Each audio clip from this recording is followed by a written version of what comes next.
ایمان کو تازہ رکھنے کے لیے نماز کسی حال میں نماز نہ چھوڑ. نماز پڑھنا فرض ہے.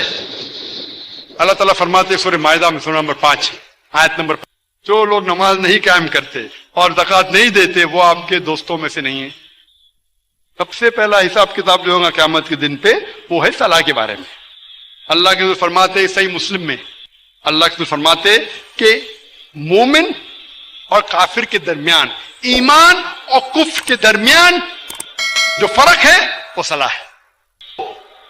کہ اللہ کے رسول کہہ رہے ہیں جو انسان صلاح نہیں قائم کرتا، نماز نہیں پڑھتا، وہ کافر جیسا ہے.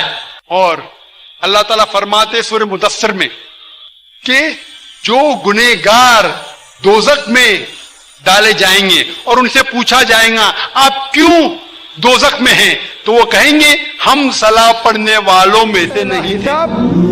جو لیا جائے گا وہ صلاح کے بارے میں. نماز کو ہم یہ سمجھتے تھے کہ کوئی چھوڑ دے تو اسلام سے خارج ہو. اس نے فرمایا جب وہ بے نماز کو ایک ضرب لگائے گا اپنے لوہے کی ہاتھوں کی، بندہ کوئی لمبے چوڑے عبادت نہیں. 5 نمازوں میں کتنا زور لگتا ہے، 5 نمازیں پڑھنے میں کتنا زور لگتا ہے. اللہ کے واسطے بچوں نماز نہ چھوڑ، کسی حال میں نماز نہ چھوڑ. 1439 سال میں صرف ایک موقع ہے جس میں نماز چھوڑنے کا مجھے کچھ گنجائش نظر آتی، وہ کربلا کا میدان ہے. میرے نبی کے نواسے نے سر دے دیا، نماز نہیں چھوڑی، اور یہ اعلان کیا کہ زیر خنجر وہ یہ پیغام سنایا ہم نماز نہ چھوٹے اس امت کی. میرے نبی نے فرمایا جب آدمی سجدہ کرتا ہے تو اللہ کے قدموں میں سر رکھتا ہے.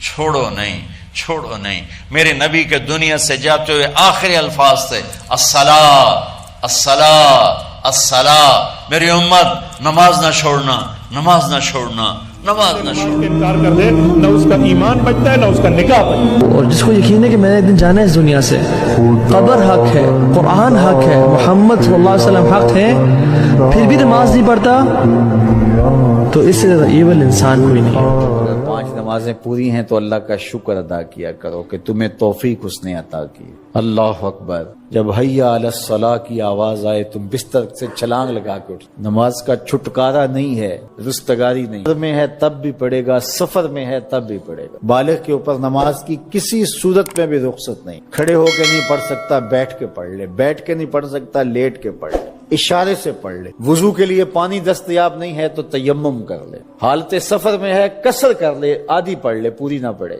دشمن کے مقابلے میں ہے صلاۃ الخوف کی صورت میں پڑھ لے.